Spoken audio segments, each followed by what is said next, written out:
Okay, this is the story of a saint called Sai Baba who used to stay in Shridi. People generally know the miracles he used to perform.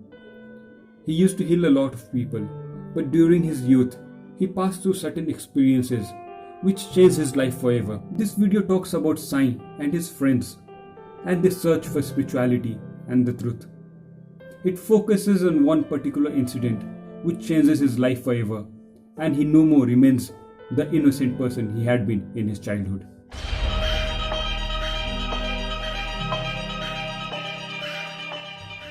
Okay.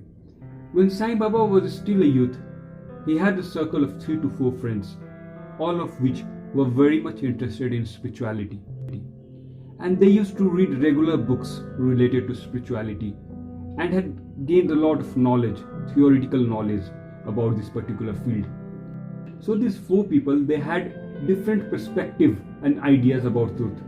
None exactly knew what the truth was all about because they had never experienced it. Okay, so one day they finally decide to move into a jungle, and the main objective was to find or to experience the truth. Now they had heard earlier that saints and sages, they lived in the forest, they did certain meditations, followed certain techniques, and they found the truth. So that was the only option left with them. So they leave the village without any food, clothing and any material into a dense forest nearby. Now this was a huge forest and it was almost dark everywhere because the sun rays could never enter the dense trees over there. Okay, so when they had ventured deep into the forest, they meet a particular person on the way. Now this person was a Banjara who had been traveling in the forest for the past few years. He was familiar with the way. Now he stops all these guys and he asks them that what was the purpose for visiting the forest. Now the Banjara seemed to be a very illiterate and uneducated guy. So the boys, they try to ignore him. Without answering the question, they move on. And while they were moving on, while they were going deep into the forest, the Banjara advises them that it's always preferred to have a guide with you when you go into an unknown terrain. But the boys, they don't pay any heed to his advice and they move on. But as predicted, after some time, they lose the way. And somehow they come back to the same spot where the Banjara had been waiting for them. The Banjara, on seeing the guys once again, over there, he offers them food and water and tells them that it's very important that you carry food and water on whatever goal you pursue, because it's difficult to pursue any goal without food. Sai Baba plays heed to his advice this time and he accepts his offering. He takes the food, takes the drink and he quenches his thirst.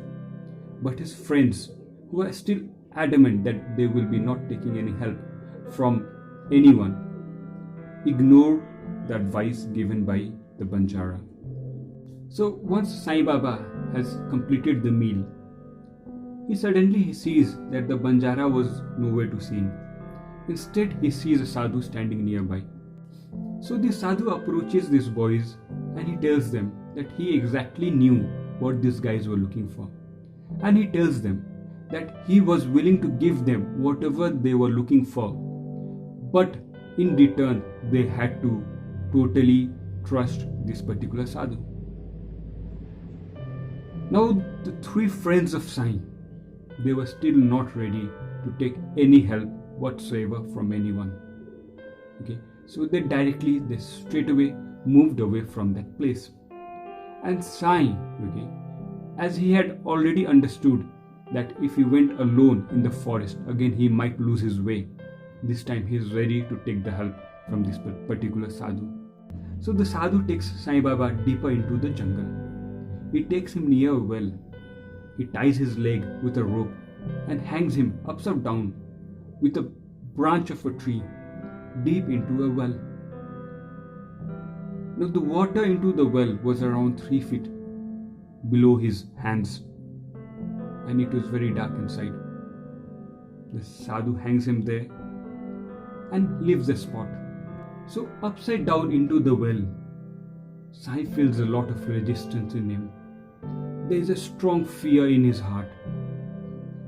But as time passes, he realizes there isn't much he could do into the well. There was no one over there to help him out. So finally he surrenders to the moment. He accepts the situation as it is, and his resistance just goes off. And for the first time, he feels peace and bliss in his heart. There is utter calmness in his heart, which changes into a strong bliss called Sat-Chit Anand. And he stays there without any resistance.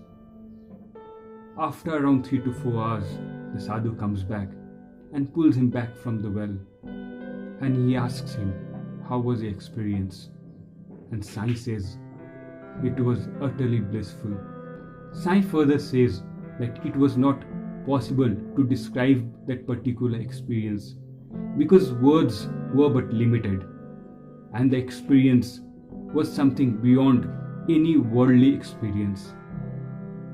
That moment, Sai knew that he had found his guru.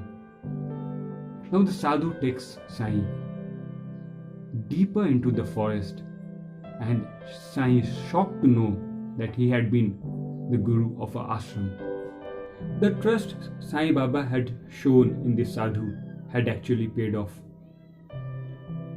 The sadhu accepts Sai as his disciple and takes him to his ashram. He had been running an ashram and there were several disciples. Sai becomes one of his favorite disciples. He teaches him several techniques and several asanas and methods. But his main teaching, his main method of transformation was love. He transforms Sai using the tool of love. And the same tool was used by Sai Baba on his disciples. This was the first experience of truth that Sai had in his life. He was his first guru. The sadhu was his first guru. And this was the beginning of his spiritual journey. Now this was a very small event from the life of Sai Baba, but it was a very important event. And we'll be coming up with such stories about Sai and different spiritual gurus from time to time. If you like this video, please do click on the like button and also subscribe to our channel.